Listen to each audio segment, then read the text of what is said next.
Paindestuaren ostean 3 urte geroago milaka lagunek Bilboko kaleak bete zituzten larun batean osterare sare herritarrak dituta etxera bidea gertu goiburupean.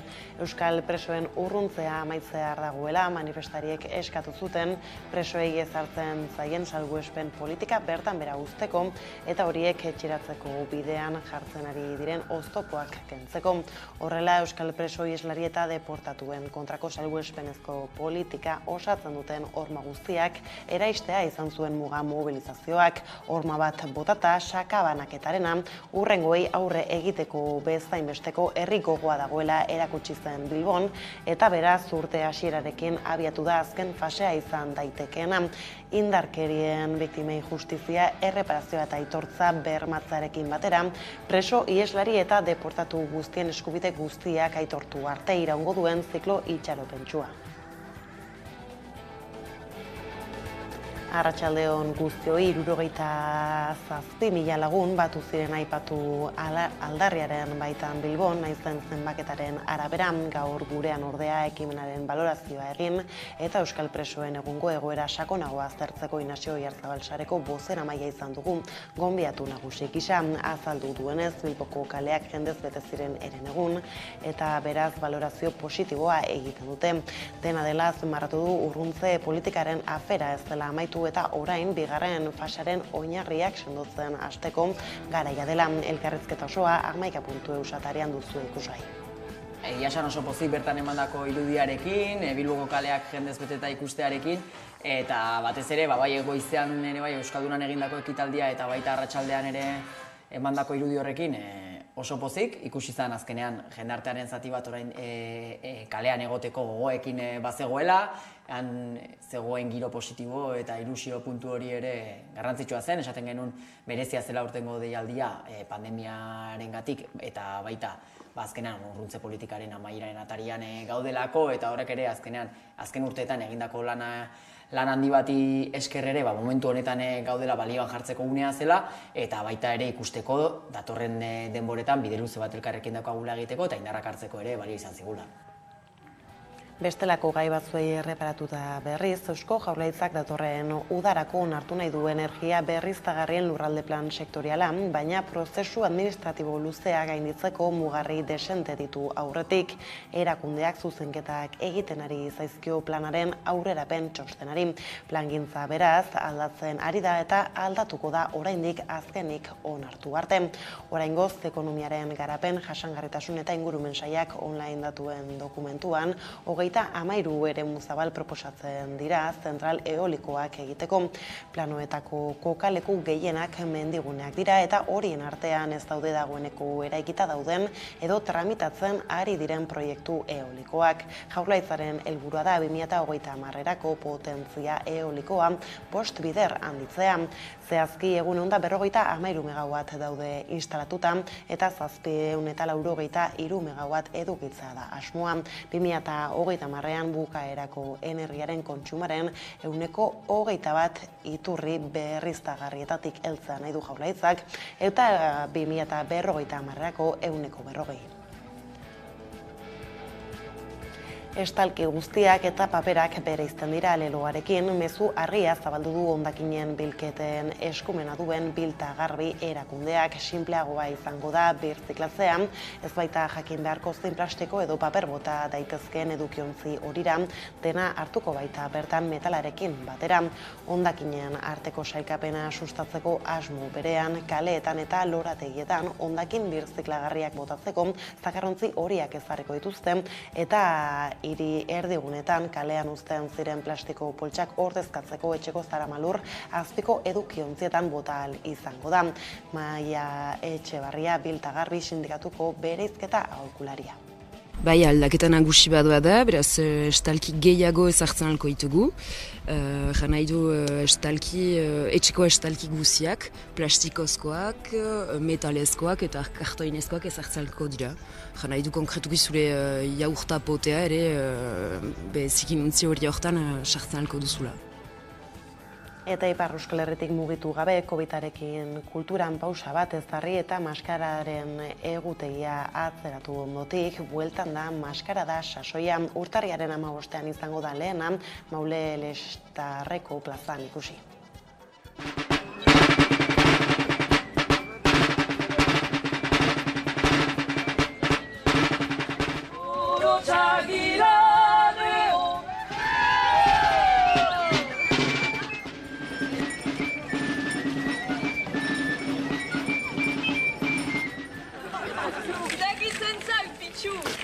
Bienvenue chez les Stiftes in Koshi. Exactement. Un repas qui sonne charmant. Oh, et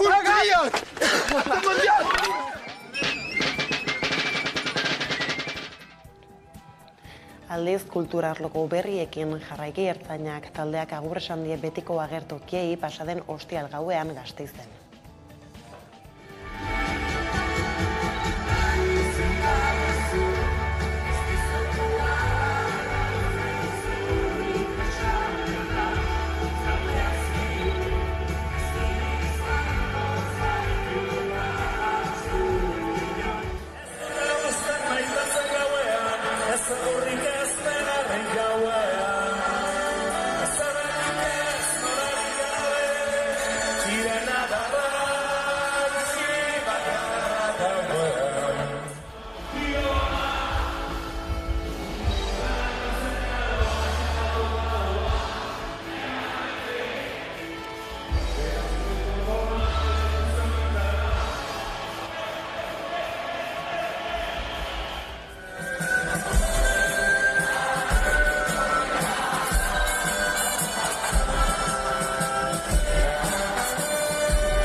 Bestaldetik, lerroburuekin bukatzeko nazioartera salto, Brasilgo presidente Jair Bolsonaroren aldeko milaka jarraitzaile ultraeskuindarrek herrialdeko kongresuaren presidentetzaren eta auzitegi gorenaren egoitzak hartu eta biharamunean organo nagusi horrek herrialdeko armadari agindu dio 24 orduko epean lurralde nazionalean dauden kanpamendu bolsonarista guztiak desegiteko.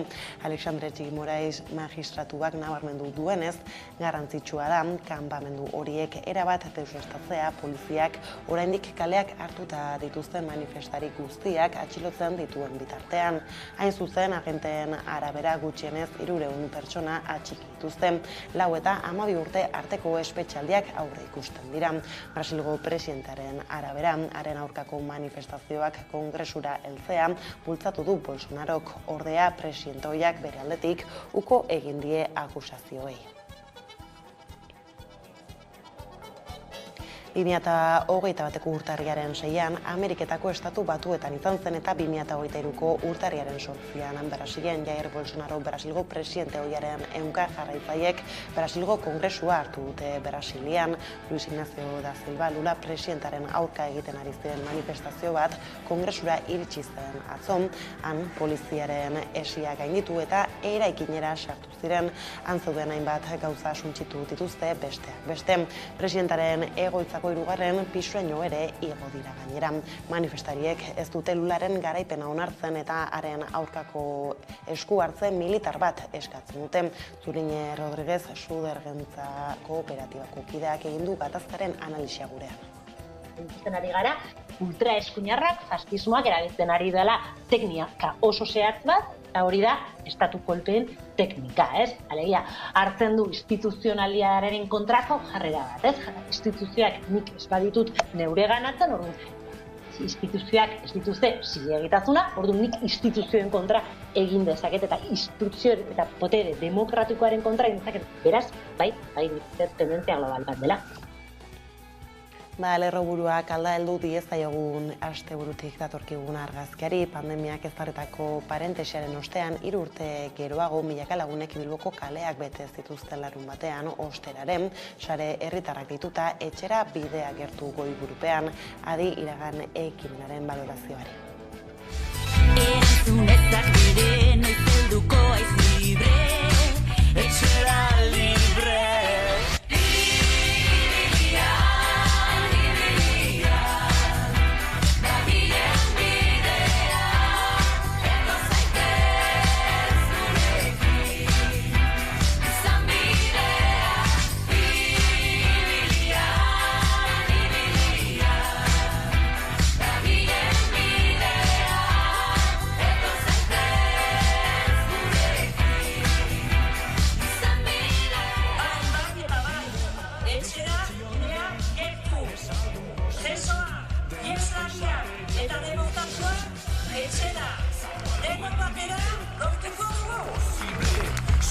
ibiltzea nire.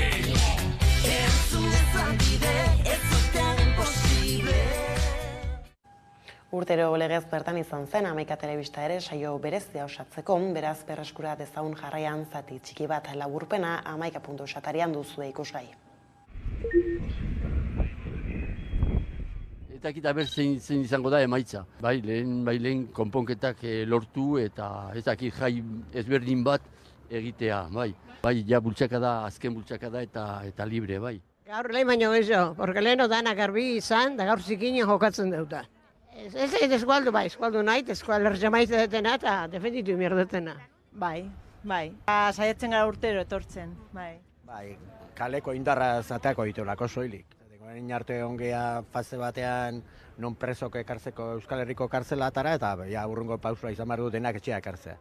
Bai, egun normalean honetara saiatzen gara etortzen, bai. Oraindik tamalez bai behar dela bai, gauza bere onera ekartzeko eta bengoz hori bukatzeko egoera honekin, bai.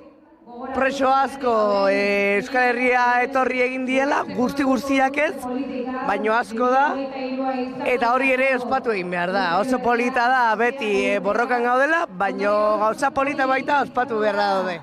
Euskal Herrira, eta geratzen diana Euskal Herrira. Eta presoaetan daudenak etzera, mesedez da favore.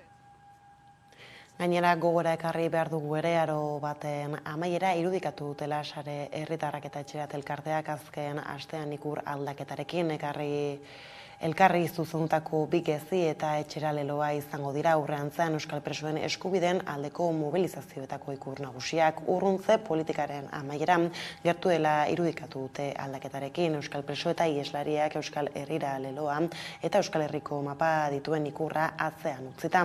Duela 28 urte eratu zuten ura, Hernanin Inazio Oyarzabal sareko bozeramaia aritu da gaur gurean ikurraz ere. 34 urte luze eta gero, ia denak Euskal Herrian dauzkagulako, eta garbi daukagu Euskal Herrian egotetikan, etxeratze prozesua eman behar dela, eta etxeratze prozesu hori bultzatu beharra degula, hor bide bat egin behar da, eta azkenean ikur berriak ez horrekin ere jokatu du, ez?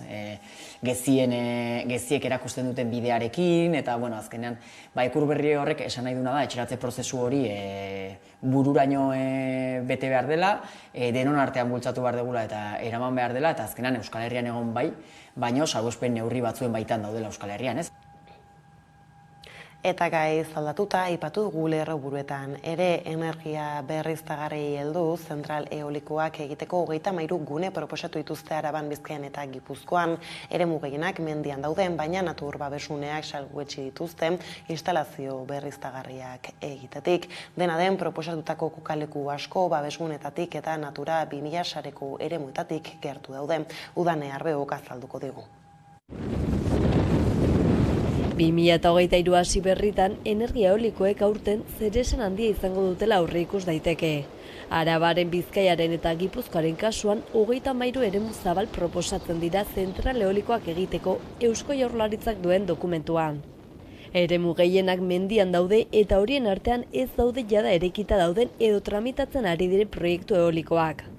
Bestalde dokumentuan nabarmentzen da natur babesguneak salbuetxe dituztela instalazio berriztagarriak egitetik. Dena den proposatutako kokaleku asko babesgunetatik eta Natura 2000 sareko eremuetatik gertu daude. Jaurlaritzak 2030erako potentzia eolikoa 5 aldiz handitzea du helburutzat. Ildo horretan 7 urte barrurako energiareko kontsumoaren 21% iturri berriztagarrietatik heltzea nahi du, eta 2030erako 40%.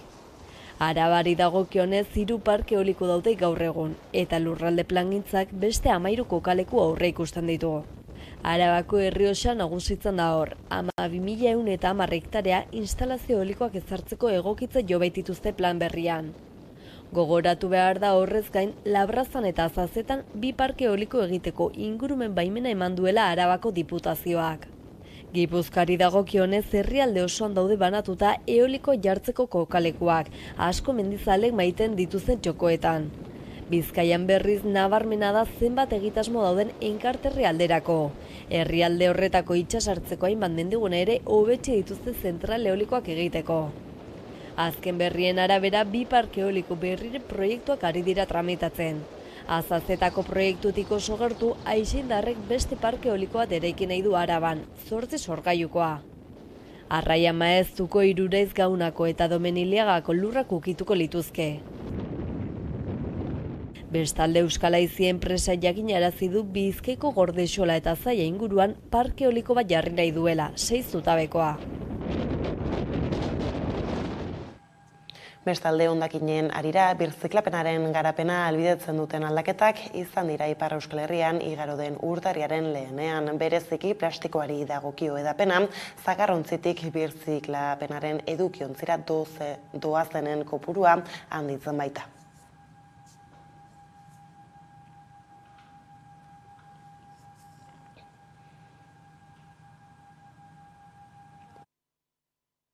Jarraituko dugu pista berreskuratu artean eta langatazketara egingo dugu orain salto. Bizkaibuseko langileek mobilizazioak egin dituzte goiz honetan Bilbon, hitzarmen duin baten alde, zehazki ezkerraldea Matzaldeko busetan Bektalia Enkarterri Bizkaibuseko langileak atera dira kalera. Aipatu enpresetako beharginek 24 orduko lanuztariekin diote goizaldean ezkerraldea Meatzaldeako bus enpresa batzordeko presidente Juan Carlos Gonzálezek ziurtatu du ehunekoa ari dela izaten grebaren jarraipena. Halere adierazi du biharko mahai negoziatzaileari begira ez dutela itxaropen handirik. Gauzak horrela 12 greba egun deitu dituzte 2023ko lehen hiruhilekorako. Lehenengoan astelehen honetakoa eta besteak urtarriaren 19an, 25an eta 31an egingo dituzte. Otsairako ere 4 greba egun deitu dituzte eta beste 4 martxorako.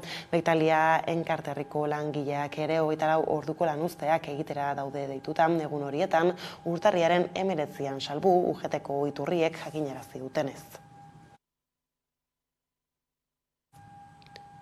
Espero zen moduan Bizkaiko metalgintzak lan hitzarmen barik hasi du urtea. Lan gatazkaren korapiloa bere horretan da, apikare gehiago estutu da, izan ere bihar asteartarekin 6 langilek deklaratuko dute epaiaren aurrean Bizkaiko metalgintza sektorearen lan iturraren negoziazioen arira, iaz egindako protestetan ertzaintzak jarritako salaketengatik. Aiara Durreta kazetariak azalduko dugu zertan den auzia. Bizkaiko metalgintzako lan gatazkaren korapiloa ez da azkatu, hitzarmena berritu barik hasi dute urtea sektoreko 56.000 langileek. Asteartean gainera beste 6 langilek deklaratuko dute epaiaren aurrean, Bizkaiko metalgintzako sektoraren lan itunaren negoziazioen arira, iaz egindako protestetan ertzaintzak jarritako salaketengatik. Bada, Comisiones Obreras, LAB, UGT, SK, CGT eta CNT sindikatuek protestak deitu dituzte auzipetuei elkartasuna adierazteko. Bizkaiko metalgintzako itunaren auzia urtebete luzatu da eta tarte horretan 11 greba egun egin dituzte. Gabonen atarian bildu zen azkenekoz negoziazio maila, hau da patronala, LAB, Comisiones Obreras, LAB eta UGT sindikatuak, baina ez zuten adostasunik lortu. Azken bilerara FEMek ez zuen proposamen berrik eraman, LAB, Comisiones Obreras eta UGTek berriz bai. 4 urterako 17,5ko soldata igoera bateratua eta hitzarmenaren indarraldiko KPI bateratua hori baino handiagoa balitz, haren arabera eguneratuko litzateke 2026an. Horrez gain sindikatuek eskatu dute aldi baterako lan enpresen erabilera 3 hilabetera mugatzea eta enpresek ezin zurgatzea gutxieneko bermeko soldaten eguneraketa. Patronaren ustez baina eskaintza hori onartezina da. FEMen azken proposamenekoa baino 3,5 puntuko igoera handiagoa dakarrelako. Egoera horrela, elak beraldetik mobilizazioak gogortu behar direla deritzo, eta horregatik greba mugagabearen alde egiten du. Edo nola ere ikusteke dago zein bidea hartzen duten negoziazioek. Azken batean hitzarmeneko korapiloa are gehiago estutu da. Hori bai, modu batean ala bestean sindikatuek argi dute borrokan eta mobilizatzen jarraituko dutela. Eta orain bai adi jarraian Ipar Euskal Herriko birziklapen ekimen berriari. Urte berriarekin batera Lapurdin, Nafarroa berean eta Zuberoan birziklapenaren garapena ahalbidetzeko hainbat aldaketa egin dituzte. Aurrerantzean errazagoa izango da birziklatzea iparraldean.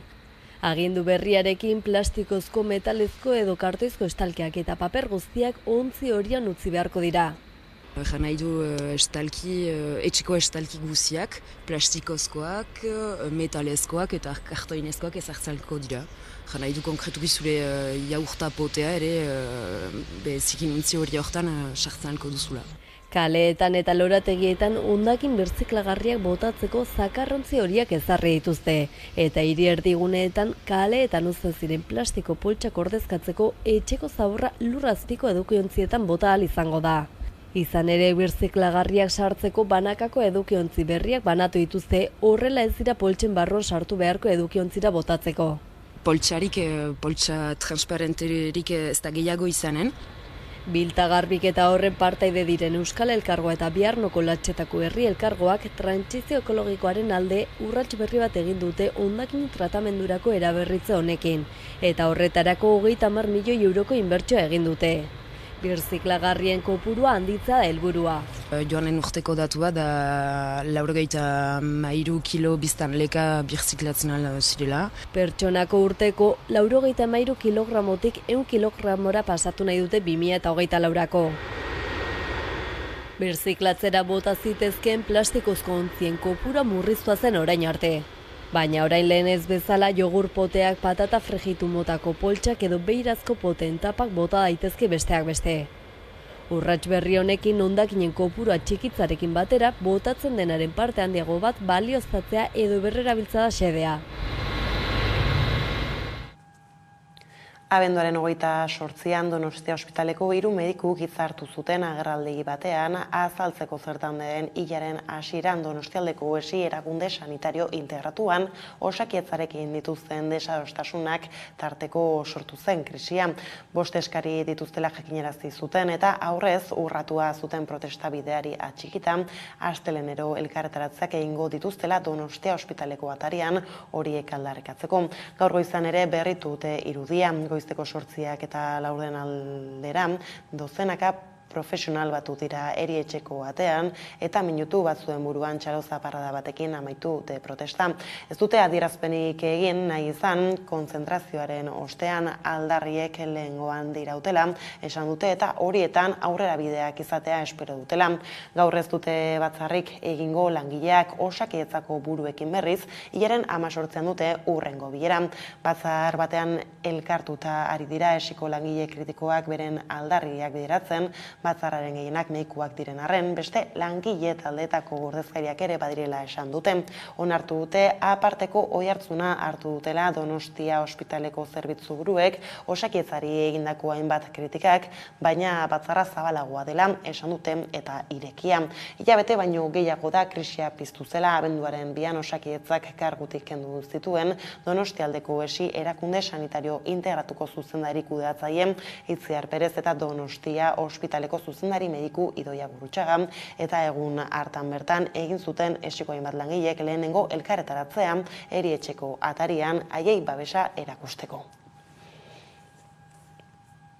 Eta osasunarekin lotuta ere gizartaren erronka nagusienen artean dugu pertsonen zaintzarena. Testuinguru horretan Oiartzungo udalak zaintzadi proiektu pilotua martxan jarri du, bakardade ez aukeratuari aurre egiteko xedearekin adi. Gizartaren erronka nagusien artean dugu pertsonen zaintzarena eta testuinguru honetan Oiartzungo udalak zaintzadi proiektu pilotua martxan jarri du bakardade ez hautatuari aurre egin asmoz.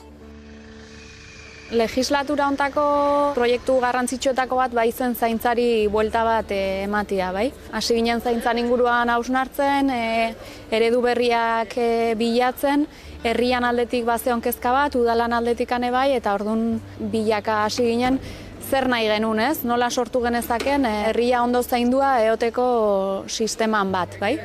Oso garbi genuen izan behartzula elkarlan bat, herria eta udalan arteko elkarlan bat, eta saretzelan bat sortu behartzela. Hortik abiatuta iritsi ginen zaintzadi proiektura. Zaintzadi proiektua helburu diferente asko betetze ditu. Sentsibilizazio lan bat bada, oia martxan jarri dena. diagnostiko bat osatu berri da, prebentzio lan bate badago, horre apostua egin da, adintarte batean hastea erabaki zen, nunbaitetik hastearren, orduan 55 urtetik gorako jendeantzako proiektua da, 2 urteko proiektu piloto bada, printzipioz. Adina 55 izatea arrazoietako bat da prebentzio hortan laniteko aukera eukitzea, bai? Eta gero eskuartzea da, eta eskuartzea hitz egiten dugunean, alde batetik dago, udalak berak, administrazioak berak parte hartuko du eta gauza batzuk bere esku geldituko dira, baina garrantzitsua da zaintza hortan herriak ere pertsona horrei aportatu posible dion guztia. Orduan, proiektu honen ildo estrategikotako bat da zaintza sare publiko komunitario horren sorrera. Gizarte asko aldatu da eta gizartean aldaketa hauek dela biztanleriaren zahartzea, piramidea inbertitu da, emakumearen laneratzea, geroz eta joera individualistagoa ditugu, eta horrek azkenean ekarri du zaintzan krisi batean egotia. Zaintza ereduak lehen ziren bezala ez dute funtzionatzen, eta hori batez ere agerian gelditu da pandemia garaian, eta horren ondoriotako bat izan da bakardade ezautatua.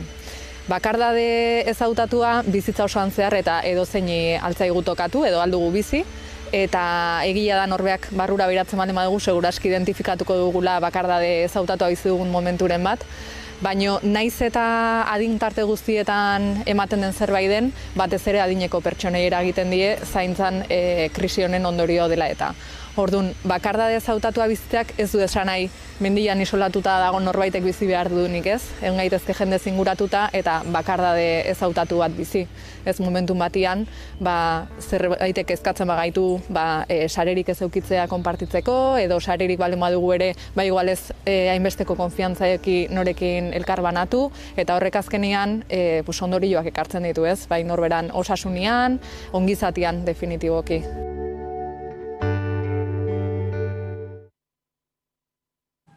Eta bukatzeko kultur arlotik aipatu dugu Ertzainak taldeko azken kontzertuak 11.000 pertsona baino gehiago bildu zituen pasaden ostiralean Gasteizen Nerea Garzia. Ertzainak taldea 80ko hamarkadan jaio zen eta Gasteizen bere lehenengo kontzertua eskaini zuen 1983an Izarran izan zen bere azken kontzertua. Handik aurrera noizbehinkako emanaldiak eskaini dituzte, baina orain amaiera heldu da. Urtarrilaren 6an Gasteizen Ertzainak betiko agurra eman zuen. Ertzainak 80ko hamarkadan jaiotzen ikusi zuen hiri berean bere azken kontzertua eskaini zuen urtarrilaren 6an. 1978an sortu zen taldea eta Gasteizen hasi zuen bere ibilbidea 1983 urtera arte. Handik aurrera taldeko kideek noizbehinkako emanaldiak eskaini dituzte. Tito Aldamaren omenaldia edo 2019an egin zituzten kontzertuak besteak beste. Hala ere, taldeko kideek zenbait lan egin dituzte banatuta. 2019an Garik eta Josuk eskaini zituzten kontzertuek izugarrizko eragina izan zuten.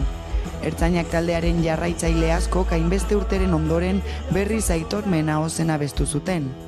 Pandemiak eten zituen kontzertuak eta orain berreskuratu dituzte. Abenduan Beken eta urtarrilean Gasteizen ezarritako karpa berezi batean. Kontzertu hauetan Txampi bateria jotzaileak ere parte hartu du. Azken agure alde izenburupean Ertzainak taldeak agur esan zien betiko agertokiei, izan ere 11.000 pertsona baino gehiago bildu zituen azkeneko kontzertuak. Gainera ekitaldi berezia izan zen. Beste 15 artistak parte hartu zuten Ertzainak taldearen azken kontzertuan. Gauzak horrela Gasteiz bihurtu da Ertzainak taldearen hasiera eta amaiera.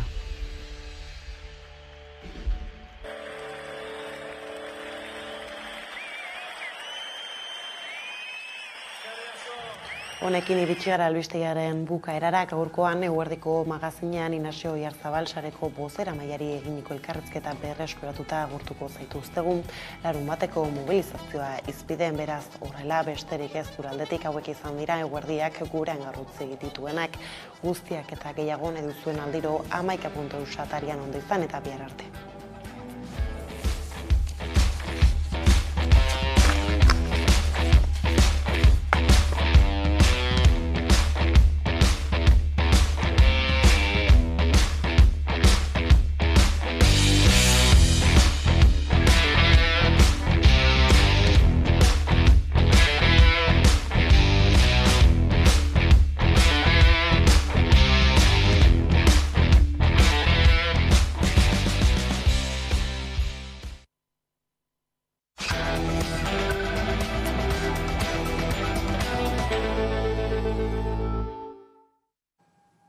egunero legez, eguneko elkarrizketari atea irekiko diogu, horretarako gaurkoan gurekin daukagu Inazio Oiarzabal, Zareko bozeramailea, eguerdion ongi etorri.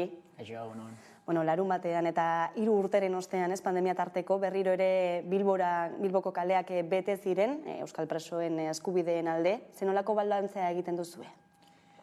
Oso positiboa, egia da hori, pandemia garaiko 2 urteko geldialdi ez, baina Bilbora bueltatzeko aukera hori eduki dugula, eta egia esan oso pozik bertan emandako irudiarekin, Bilboko kaleak jendez beteta ikustearekin, eta batez ere, bai goizean ere bai Euskaldunan egindako ekitaldia eta baita arratsaldean ere emandako irudi horrekin oso pozik, ikusi zen azkenean jendartearen zati bat orain kalean egoteko gogoekin bazegoela, han zegoen giro positibo eta ilusio puntu hori ere garrantzitsua zen, esaten genuen berezia zela urtengo deialdia pandemiarengatik eta baita azkenean urruntze politikaren amaieraren atarian gaudelako eta horrek ere azken urteetan egindako lan handi bati esker ere momentu honetan gaudela balioan jartzeko unea zela eta baita ere ikusteko datorren denboretan bide luze bat elkarrekin daukagula egiteko eta indarrak hartzeko ere balio izan zigula.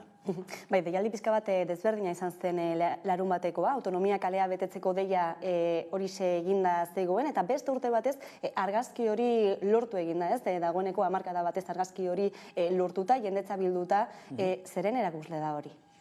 Bai, azkenan autonomia kale hortako argazkia ja denok ezagutzen dugu eta zorionez oraindik ere bai jende guztia horrek parte hartzeko gogo hori ere badauka ikusten duelako behar hori dagoela, azkenean ez genuke inoiz deialdi hau berriro deitzeko beharrik ez egotean nahiko genuke, baina oraindik egoera dagoena da, ikusi dugu azkenean gradu progresioetan eta salbuespen legedi hori bertan bera geratzeko oraindikan gauza asko geratzen direla egiteke eta guretzako poztekoa izan zen berriro ere autonomia kale hori beteta ikustea eta beteta ikusteaz aparte han egondako aurpegi eta ilusio horiek bergogoratzea, ekartzea kalera eta gehien bat aldarrikapen hori erdigunera ekartzea eta ikustea behar hori jende askok oraindik eskatzen duela, edo aldaketa hori eskatzen duela oraindik jende askok. Aurreikusten zenuten horrelako erantzun bat, pandemia tarteko askotan desmobilizazioari buruz hitz egiten delako, ez dakite beldurreri bazegoen? Bai, kezka gehiago, ikusten dugu guk ere egunerokoan, herri, oraindik aktibazio hori badagoela, zorionez, eta herrietan mobilizazioak antolatzen jarraitzen direla. Urruntze politika hori amaitu gabe dagoelako egunean, baina baita ere ikusi dugulako orain, ze bide zail geratzen zaigun, azken hilabetetan ere regresio batzuk bizi izan ditugu eta horre mandako erantzuna ere ikusten da jendeak ez duela erdibideko konponketa bat nahi, ez dela soilik urruntze politikarekin amaitzea. Hemen azkenean legearen baitan dagoen ibilbide hori parez pare irikitzea eskatzen da euskal presoei eta gaurkoz ez da ematen, salbuespen legedi hori eta salbuespen neurri asko oraindikan indarrean daude eta ikusten da jendeak mezua garbi duela eta hori lortzeko garbi duela ere kalean eta aktibo egon behar gerala, bestela dagozkion arduradunek erabaki horiek ez dituztelako hartzen. Urterik urte ere ikusi da, ez nola eragile desberdinen sindikatuen eta alderdien babesa izan duen manifestazio honek, aurtengoaren zein balorazio egiten duzue? Egia esan, urte luze, azken urteetan ere bai, konsensu hori erekitzen joan da, bai mobilizazioetan edo baita ekimen ezberdinetan ere konsensu hori irudikatu da, eta egia da azken hamarkadetan urruntze politika izan dela erdigunean egon den aldarri nagusia. Aurtengo urtean aldarrikapen hori azkenean, naiz eta unekoan ez bete, bigarren plano batean geratzen da, erdigunean jartzen delako lege arrunta aplikatzea eta gainontzeko presoi bezala egoera normalizatu eta gradu progresioen ibilbidea irekitzea eta hor uste duguna da, orain lan horretan eman behar dugula, lan hori egin batean eginda dago, baina egia da, orain berriro hitzak eta aldarrikapenak zeintzuk diren denon artean konsensuatzen jarraitza gustatuko litzaigu gukela, gu beti zubilan horretan egon gera eta egongo gera eta egia esan pozik Euskaldunan eman zen irudi oso potente batekin, azkenean alderdi politiko ezberdinak antzeuden, Kataluniatik ere etorri ziren, Galiziatik ere bai, sindikato guztiak ere bertan ziren, eragile sozialetzako ordezkari ezberdinak ere zeuden eta norbanako ezberdinak ere bai, eta beraz guretzako garrantzitsua zen hain ezaguna den egun horretan, ez? Edo, presoen mobilizazio jendetsuena, urteko presoen mobilizazio jendetsuenaren atarian, goizean, ekitaldi hortan parte hartzea, eta bertan ere azpimarratzea biktimen alorrean oraindik lan luze bat egin gabe dagola, biktima guztien errekonozimenduan oraindik badaukagula zer egin, eta han biktima ezberdin ezagutzak eta realitateak bertatik bertara ikusteko eta entzuteko aukera izan genuen, eta egia esan handikan denak irakaspen askorekin atera ginen, eta egun osoko parte hartze horrekin pozik geratzen gara. Bai, egia da eragile sindikatu eta alderdi politikoak egon zirela goizeko ekitaldi horretan, baina manifestazioan ez ziren guztiak egon, ez? Zein irakurketa egiten duzu? Bai, gu beti ere parte hartzeko aukera beti librean, eta norberari bere aukera uzten diogu, alderdi eta sindikatuek bere erabakiak hartzen dituzte, eta batzuk gehiengoa bertan zegoen arratsaldean ere bai, baina egia da batzuk ez egoteko erabaki hartu zutela, arrazoi ezberdinak medio, eta guk erabaki horiek azkenan onartu eta errespetatzen ditugu guztiz, ulergarriak iruditzen zaizkigu, baina bai uste dugu mobilizatzeko beharra dagoela oraindikan, eta mobilizazio horietan denok egotea ere beharrezkoa dela. Orduan guk ere lanean jarraituko dugu mobilizazio eta kale aktibazioetan ere, ekimen ezberdinetan bezala denok egoteko horretan, egia da ere sortu behar diren mobilizazio eta aktibazio eta kale dinamika horiek ere bai, denok aldarrikapen horren baitan gaudenok eroso sentitzeko moduan izan behar direla, ez egoteko erabaki hartu dutenak berein arrazoiak izango dituzte, eta beraz, horretan lan egin beharko dugu guztiok egon ahal izateko, baina garbi daukaguna da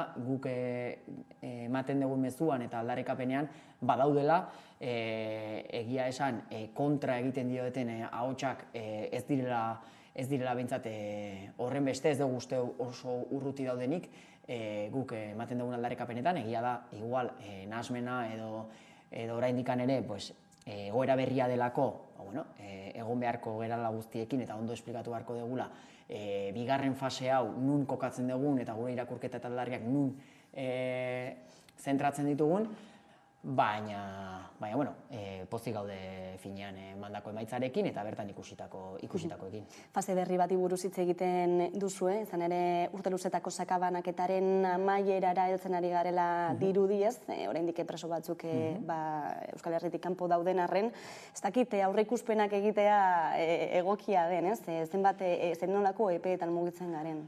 Zaila da, eta gainera beti horretan ibiltzen gara. Egia hori izaten dela denon kezka noizko, noiz izango den, inork ezin dugu jakin, azkenan egia da, azkenengo hilabetetako pausoak eta mugimenduak ikusita, bi hilabetetan eman beharko liratezken gerturaketak izan beharko lukete, azkenean dozena pasa preso direlako Espainiako kartzeletan geratzen direnak, espero dugu da dozen asteetan edo eman ahal izatea, ez dugu uste horre beste zailtasunik dagoenik, edo ikusiko dugu, noiz ematen diren, baina azkenengo hilabetetako mugimenduak ikusita, hala izan beharko lukela uste dugu, baina ez diogu gure buruari epe bat jartzen, azkenean ez dagolako gure esku, eta hori dagokionek erabaki hartzen dutenean iritsiko dira, baina espero duguna da, bide honetatik jarraituta, eta ez dugu inongo informaziorik ez eta egoerarik kontrakorik pentsatzeko, emango direla datozen asteetan edo bi hilabetetan.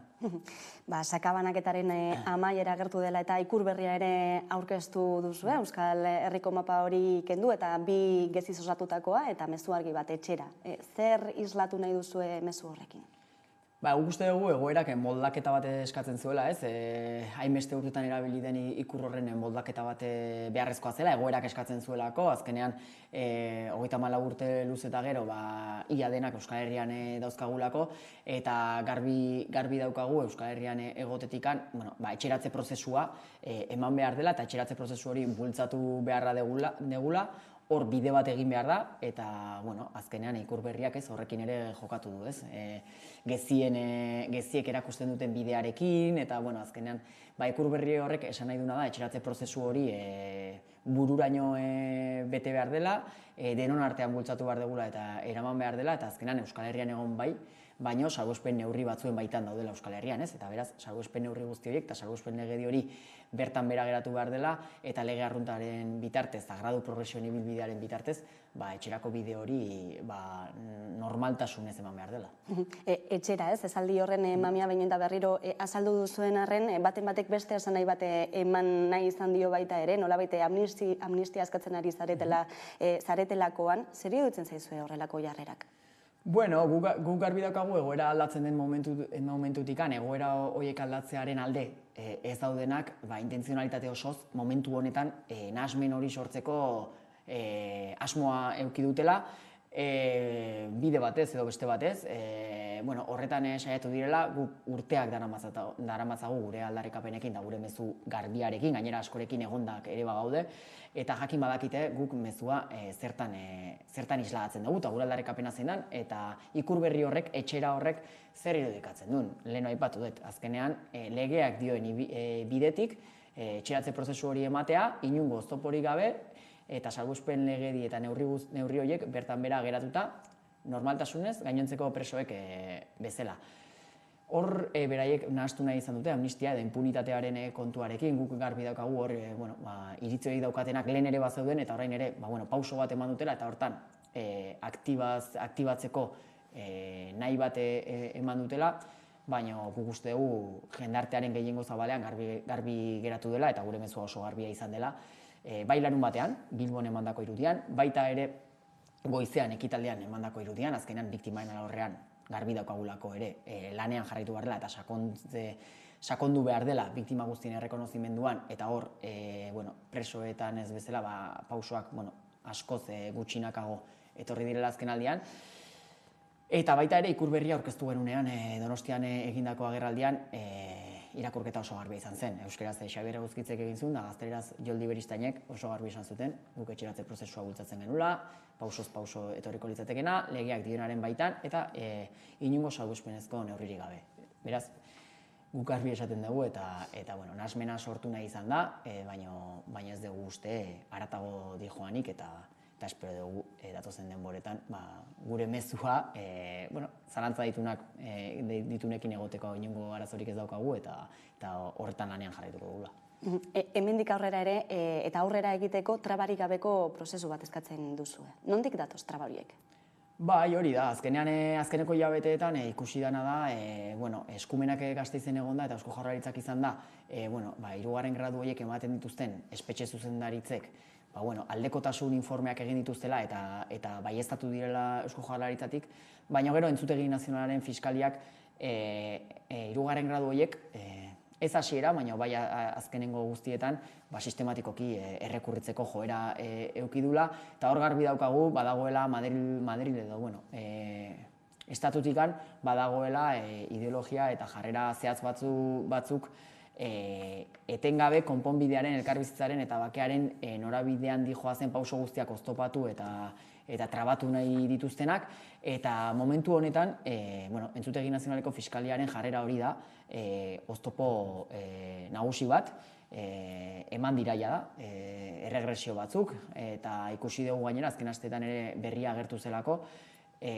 sententzia edo errekursoaren epaia ateratzean baino, errekursoa indarrean jartzean kartzelara bueltatzeko eta bigarren gradura bueltatzeko eskaera eta aukera hori, ez? Guk alarma guztiak piztuta dauzkagu gaiarekin, iruditzen zaigulako bai demokraziarentzat eta bai justiziarentzat izugarrizko atzerapauso bat dela horrelakoak ematea, azkenean ezohiko eskabide eta ezohiko neurri batzuengatik. Azkenan, harturak dauzkatenen interpretazio batzuetan geratzen baita egiten ari den ibilbide hori edo mandako informe horiek ondo dauden, ez dauden, eta hori iruditzen dago erabat mendekoan eta gorrotoan oinarrituta dagoen jarrera bat dela eta ez dijoazela bat legeak dioenarekin. Interpretazio politikoak direla fiskaltzak egiten dituena horrelako helegiteak jartzerako orduan, oinarrian horixe dago, ez dago oinarri juridikorik, ze nolako argudioak ematen dituzte helegiteak jartzerako orduan? Helegiteak ezberdinak izaten dira, baina orokorrean gradu progresioen ibilbide horretan ematen diren, zintzotasunetaz ematen diren pauso horiek zalantzan jartzen dira, gertutik eta egunerokotasunean bizi duten kartzela zuzendaritzek egindako informeen kontra, azkenean egoera bera ezagutzen dutenak bertako kartzelako langileak direlako, zuzendaritzako kideak direlako eta informe horiek egiten dituztenak direlako, eta Madrildikan informe horiek zalantzan jartzen dira eta ezbaian jartzen dira ea zintzoak diren edo ez bertan esandakoak edo bertan jarritakoak, ez? Orduan, claro, zalantzarik ez daukagu hori ez dela oinarritzen pertsona konkretu baten kasu edo azkenan sistematikoki ari dira rekurtzen, horrek esan nahi du erabaki bat hartuta dagoela eta interpretazio hori erabat arbitrarioa dela eta jarrera hori oinarri batean dagoela, ez dagoela legean oinarrituta, baizik eta beraien interpretazio eta beraien asmoetan dago oinarrituta, eta guk garbi daukagu horren aurka gaudenok elkarrekin agertu behar gerala horrelako atzera pausoak ez albidetzeko eta denon artean pausoak urruntze politikaen amaieran bezala aurrera pauso hauek aurrerantz izan daitezen eta ez atzeraka, ez? Eta beraz hori da guk datozen denboretan ikusten dugun korapilo nagusia eta korapilo hori denon artean ere askatu beharko dugu. Gradu progresioei dagokionean sarek emandako datuen arabera, ez da? Gaur egun ia preso guztiak daude gutxienez bigarren graduan, baina hirugarren gradua lortzeko moduan neureke 113 oraindik ere ez dutenak lortu, ez? Zer suposatzen du hirugarren gradua lortzeak? Bai, azkenan datuak hor daude, urtebete pasatxo da Eusko Jaurlaritzak eskumenak dituenetik eta 33 bat hirugarren gradu eman dira, baina baldintzak legeak dioen baldintzak betetzen dituztenak 113 bat dira, ez? Horrek esan nahi du oraindik lan bat dagoela egiteko, baina egia da 33 hauekin ikusi duguna da errekursoak jartzen baldin badira Madriletik erabateko bide mozketa bat eman daitekela eta hori izugarria izan daitekela. Hirugarren gradua zer suposatzen du? Azkenan reintegrazio prozesu horretan graduak zerbaitetarako daude, ez? Eta azkenan kalera ateratze horretan pertsona guztiok behar dugu prozesu bat aldaketetarako eta aldaketa horietan lanerako aukerak eman daitezke, baimen ezberdinak eman daitezke, azkenean kaleakin gertutasun hori eukitzen hasteko eta zure bizitza egiten hasi ahal izateko. Azkenengo urteetan eta euskal pertsonen kasuan lehen graduan eman dituzte 30 urte edo eman behar izan dituztenak lehen graduan inungo aukerarik gabe prozesu bat egin ahal izateko. Orain legeak dionaren baitan prozesu hori egiteko aukerak daudenean trabak besterik aurkitzen ez dira aurkitzen ari, bigarren graduan egonda baimenak izateko kristonen denek ez dituztelako eukitzen eta hor badagolako blokeo bat, baina hirugarren gradua emateko garaian datuak hor daude, oraindik 33 bat eman dira eta 113 daude baldintzetan, eta hirugarren gradua lortu dutenak ere orain gainera errekursoa eta atzera bueltatzeko aukera hori dago, beraz. Preso batentzako edo pertsona batentzako zure ibilbidea eta zure etorkizuna ikustea modu batean eta egun batetik bestera berriro kartzelara bueltatzea edo egun batetik bestera hirugarren gradua ez dizutela emango jakita izugarria izan behar du. Hori azkenan psikologikoki eta zure bizi planetarako oso gogorra izan behar du, eta nik uste positiboak diren pausoetan alde iluna ere badago eta orain egoera honetara moldatzea ezin da erreza izan eta nik uste jendarte guztiak badakila hori horren aurrean lanean jarraitu behar dugula hori ezola emateko. Iruñeko espetxeari buruz ere hitz egin da, ez? Espainiako espetxe erakundeen esku dago oraindik, eta berez egoera bestelakoa da ean bestelakoa, baina hala ere egin dira urratsak azken hilabeteotan. Bai, azkenan Iruñan, uste 10 direla Iruñan dauden presoak, kartzela zuzendaritza bat ere eman zen, eta duela gutxi, eta ikusiko dugu hor nola emango diren datozen denborak edo ze erabaki hartuko dituzten, baina egia da, oztopo eta korapilo handiak egon direla, bigarren graduan baimenak izan edo hirugarren graduak emateko ere, ez? Eta beraz, espero duguna da, datozen denboretan jarrera hori aldatu eta, behintzat, bide hori egiten uztea eta aukera horiek ere ahalbidetzea, baina egia da, oraindik ez dakigula ze erabaki hartuko dituzten. Eta, egia mugimendu askoko momentuak bizi ditugula eta pauso eta pozik egoteko alor eta gauza asko bizi izan ditugula, baina ikusi dugu ere zer geratzen zaigu eta ez dela makala izango bide hori egitea eta larun batean erakutsi genuna hori zen, ez? Azkenean, honaino iritsi geha, guztion artean lortu dugu hau eta oso positiboa pozik egotekoa da, baina aurrean daukagun erronka denon artean egin behar dugu, bestela nekez lortuko dugulako. Bai, besteak beste aipatu duzu ez, Auzitegi Nazionaletik datozen helegite horiek, 3. graduen aurkakoak, inoiz aipatu da ez, lobby bat modukoa badagoela, Euskal Pertsona Eskubideen aurkakoa, zareren ustez nork osatzen du lobby hori? Bai, hori leheno aipatu dut ere, ez? Estatu mailan badago hor, pauso hauek inoiz gustatu zaizkionak, eta beti iraganean errotu nahi gaituztenak, eta hor lobby lan hori alor ezberdinetakoa da, ez da eragile edo pertsona batzuk konkretuen gain erortzen, ez? Hor badago alor politikoan alderdi ezberdinakoa daude, edabideen alorrean ere badaude edabide ezberdinak etengabe elikatzen dutenak mezu hori, eta baita ere arlo juridikoan ere, ikusten dugun bezala, badaude ardurak ere dauzkatenak, irakurketa horretan lerrokatzen direnak eta irakurketaz gain posizio hori markatu eta erabaki horiek hartzen dituztenak. Beraz, bai edabide munduan, bai arlo politikoan, bai arlo juridikoan, baina baita ere jendartean ere erreferentzia izan daitezken hainbat sektore ere bai, irakurketa eta jarrera horretan lerrokatzen dira eta guretzako pena da, horren beste urte pasata da gero, eta euskal jendarteak izugarrizko aurrera pausoak eman da gero, etengabe, pixu hori eukitzea, zama hori gainean izatea, eta etengabe Madrildikan atzera egiteko joera hori ematea. Eta fase berri baten atarian gauden honetan ez, eta larun batean ere orain arte egindako urrats guzti horiek balioan jartzeko plaza izan den arren aipatzekoak dira oraindik ere ez, sakabanaketak sortu eta sortzen jarraitzen dituen ondorio horiek. Bai, zalantzarik gabe, azkenean sakabanaketa eta urrunketak izugarrizko kalteak eragin ditu, izugarrizko sufrikarioa izan da arlo psikologikoan, arlo ekonomikoan, arlo fisikoan, arlo emozionalean, eta ezin dugu ahaztu 16 pertsonak bizitza galdu dutela, ez? Horrelako erabaki politiko baten aurrean, beraz.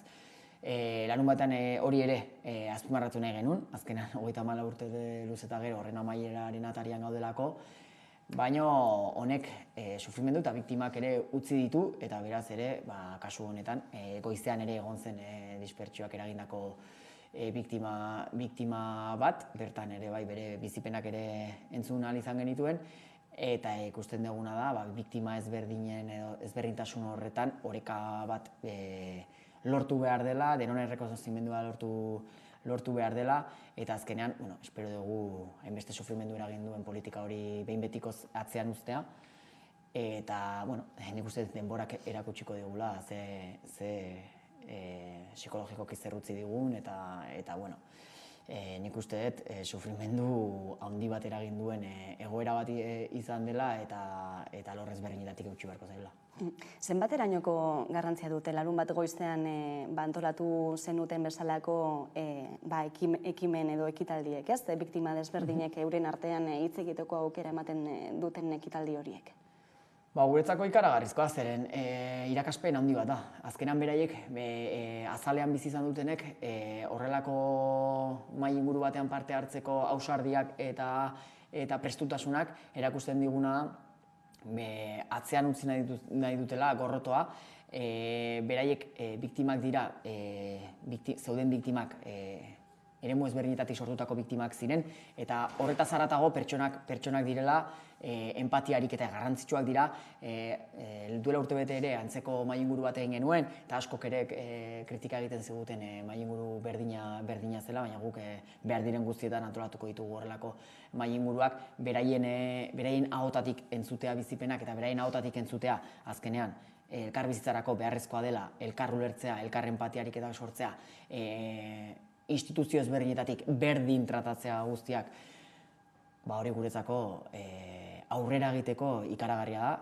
Uste dugu irakaspen handi bat izan genuela guztiok ere lanun batean Euskalduna jauregian, eta alde egun guztietan horrelako ekimenak antolatzeko prestutasun guztiarekin eta asmo guztiarekin aurrera egiten dugu.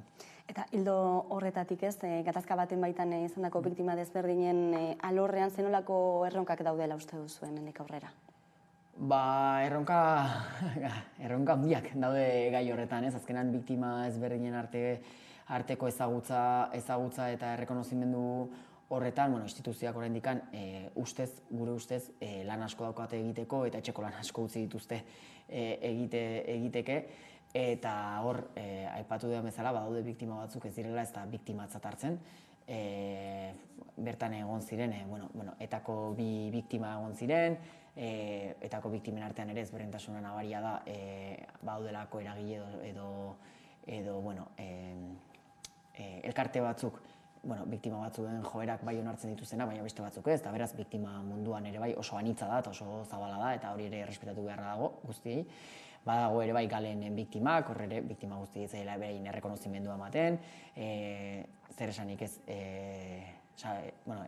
urruntze politika honek eragindako biktimak ez direla ez da inun errekonozitzen, eta hor gure ustez instituzioek badaukate etxeko lan handi bat, eta gero torturapean ere emandako biktimak ere, azkenean, leku batzutan, bai azkenengo bi urtetan edo, hasi direla, eta egin dira informe ezberdinak eta oso positiboak informe horiek, egia aztatzen dutelako gertatutakoa, eta guk uste dugu, azkenean, hemen gertatu dena, ertz ezberdinetatik begiratu beharko da, egi ezberdinak ere egongo dira, eta guztiok parte izan daitezken errelato bakar bat egita zaila izango, beraz, errelato anitz bat ere egongo, baina bilatu barrena denak berdin tratatzea, eta horretan, izugarrizko lan dago.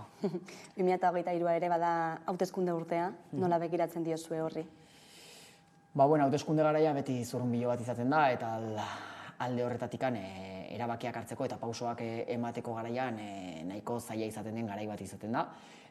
Hauteskunde ezberdinak daude 2023an, eta alde batetik espero duguna da hartu beharreko erabakiak lehenbailen hartzea, hauteskundeetan bete-betean sartuta daudenan erabaki horiek ez direlako emango, eta gero ikusteke dago hauteskundeek zer ematen dute, ze emaitza geratzen diren, eta ze ardura ezberdin geratzen diren, zeinen esku geratzen diren, eta horren arabera, lanean hasi beharko geratzen diren pauso guztiak eman ahal izateko. Fase berri bat irekitzear, oraindik ere euskal preso horiek Euskal Herriratzear dauden arren, epeak ez dakizkigun arren ez, baina momentu hori iritzita ez, sarek ez denolako bidea hartuko du hortik aurrera? Larun batean esan genuen, azkenengo urteetan, urruntze politika bai izan da gure aldarrikapen nagusienetako bat zalantzari gabe, baina gure helburu nagusia salbuespen legedia bertan bera geratzea da, eta alde horretatik oraindik lan bat badago egiteko, guk garbi daukagu alor ezberdinetan lanean jartun behar degula, bai alor instituzionalean, bai arlo politiko, sindikal eta eragileekin ere lanean jarraitu behar dela, eta baita kalean ere lanean jarraitu behar degula, beraz, ertz guzti horiek elkartu behar direla, eta norabide berdinean lanean jartzeko asmotan emango diogu bigarren faseari hasiera, eta espero duguna da, azken urteetan lortuta.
Baltzen ekiten euskal presoen ikur ezagun hori dagoeneko aldatu egin dela, geziak bere horretan segituko dute, baina urratxe gehiago emateko bide horretan ikur aldaketa ere bai.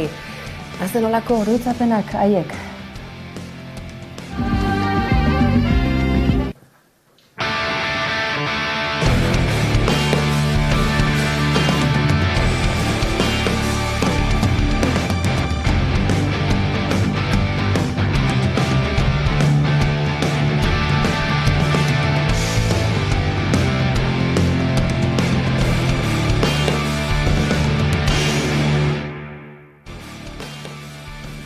Brasil aldera goaz edonola ere, eta hainbat mugimendu erreakzionariok sustatutako estatu kolpe itxurako horrek azken orduotan zeresana eman du, eta etorkizunean hainbat mugimendu fasistek ireki dezaketen bide horretan, aurretik badugu Estatu Batuetako esperientzia reziente hori, oraingo honetan Brasilen.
Lula presidenteak oharra egin du, gertatzen ari dena ondo antolatuta dagoela eta argibili beharra dagoela, eta botere demokratikoetatik zerregina badutela. Edonola ere, hainbat eragile aipatu ditu Lulak azken orduotan, baita Amazonian interes ekonomiko handiak dituzten itzaleko botereak baita ere. Horri jarraipen eman barko zaio, ez da txantxetako kontua Brasilen gertatzen adiren da, edozein tokitara eraman daitekeen, esportatu daiteken eredu fascista baita. Eizue, ingurumari horretan Joe Bidenek berandu erreakzionatu omen du, badakizue gaur egun politikariek edota ordezkari gorenek txioak baliatzen dituzela, euren mezuak zabaltzeko, bide horretan Joe Bidenen atzerapena ez dakigu, baina kolpez kolpeko YouTube kanalean hainbeste ikustaldi izatea bideo honek zer esana eman digu zalantzari gabe.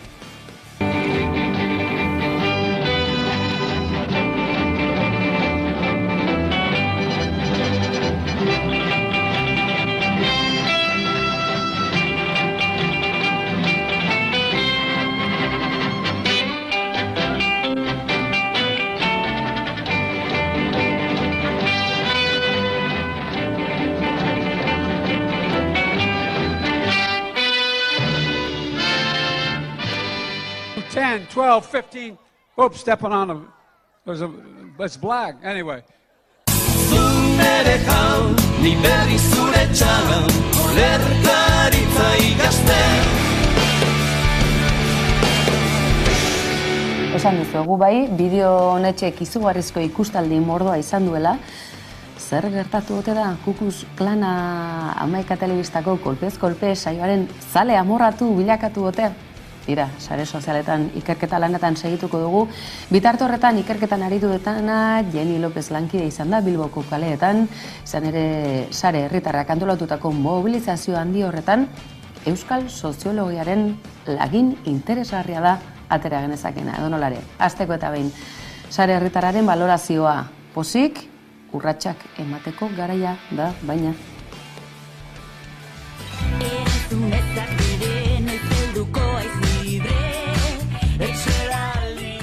Egia esan oso pozik bertan emandako irudiarekin, Bilboko kaleak jendez beteta ikustearekin, eta batez ere, bai egoizean ere bai Euskaldunan egindako ekitaldia eta baita arratsaldean ere emandako irudi horrekin oso pozik, ikusi zen azkenean jendartearen zati bat orain kalean egoteko gogoekin bazegoela.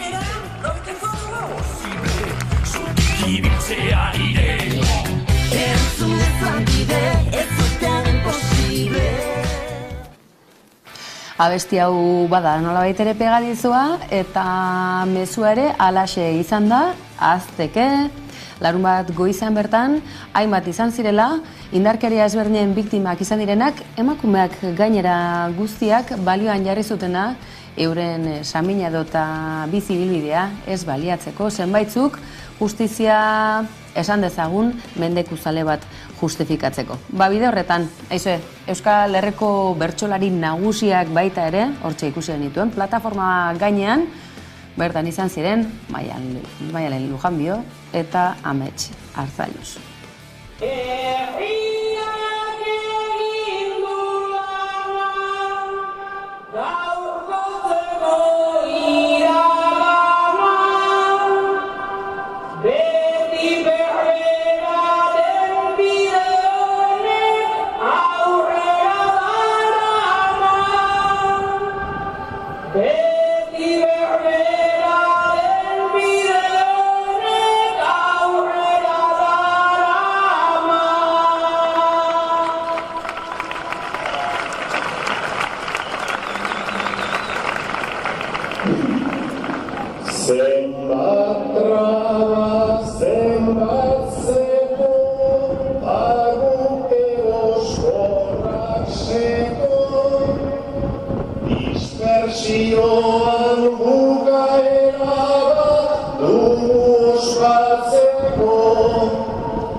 Jendetza elkartu zen baina Bilboko kaleetan larun batean, nondik ote zetozen amildutako guzti horiek, Beni López?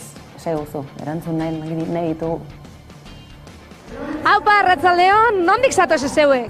Batzuk Pasaiatik, beste batzuk Elorriotik, Bilbotik. Ikaztegitatik. Hamburgetik, Durangotik. Gazteiztik. Ez dakit, baina nik getariako gara izagetariko, gozein egun behar duen. Eskarrik asko, eskarrik asko! Bai, ez dakite, zurrumurru batzuk entzun dut. Zer? Ai, badaki, jakingo ez depa. Urtero etorte zara? Bai, urtero, bai. Saiatzen gara urtero etortzen. Bai, egun normalean honetara saiatzen gara etortzen, bai. Azkenengo hemen itxen atezu kontua, daneko. Atatak aratillo alaba, 50 urtekoa, eta 20 urteki restopien gelditu zion, hoi urte kontzejala zan, eta 3 urte pasa berzan ginen antxer. Ataz kontu bat, eguan 54 urtetxo. Zenbat urtean, atorre manifoitea. Zer esan nahi du, askotan galetu dugu izan dugu, ez? Hausnarketa, Beno, ni orain, baino egun pizkat lehenago, asmatu nuen ez etortzea. Alba, gora Euskadi askatuta! Eta uste zuolako ekitaldi bat, olako manifestaldi bat beharrezkoa dela gaur egun ondino? Ba, guendik tamalez bai behar dela bai, gauza bere onera ekartzeko eta bengoz hori bukatzeko egoera honekin bai. Bai. Bai, kaleko indarra zateako ditulako soilik. Gaur lehen baino gezo, porque leheno danak garbi izan, da gaur zikinen jokatzen deuta. Ba, egia zat, horren inguruan dauko preso asko Euskal Herria etorri egin diela, guztiak ez, baino asko da, eta hori ere ospatu egin behar da. Oso polita da, beti borrokan gaudela, baino gauza polita baita ospatu behar da daude. Orain urduritu naiz. Zer esan eduzu, zer? Bai. Gaitzik. Ez dauze gaitzik, jazta. Zer behar du Euskadik? Ba, eskualdu nahi, eskual erjamaite detena eta defenditu mierdetena. Eta haupa. Ez dakit ja lortuko dugun, bai, ja bultzakada, azken bultzakada eta libre, bai. Eta hause da nire naia. Eta geratzen diana Euskal Herrira. Eta presoaetan daudenak etzera, mesedez da favorez. Behar bat alako. Eskerrik asko. Urte berrion. Eta kitxo!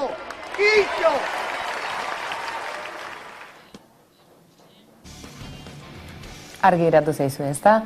Eta hain garrantzitsua den hori, Espainiar auzitegiak beti sosaren atzetik ibiltzen dira ba, bizun bidez, bai, ez? Haupa, bizun behaldain pegatinantzako? Uste dezetz. Ez, baina borondati bakarrik. Borondatie asko hor asko gota berda. Jenteik erosten dauz, ez da? Bai, gu azken filan gaude, baina alare botatzeu jendiek. Bizun begaz igual gehiago erosiko bien, no da?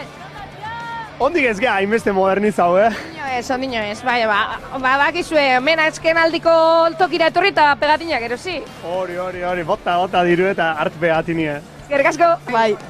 Erakutsi pegatinak?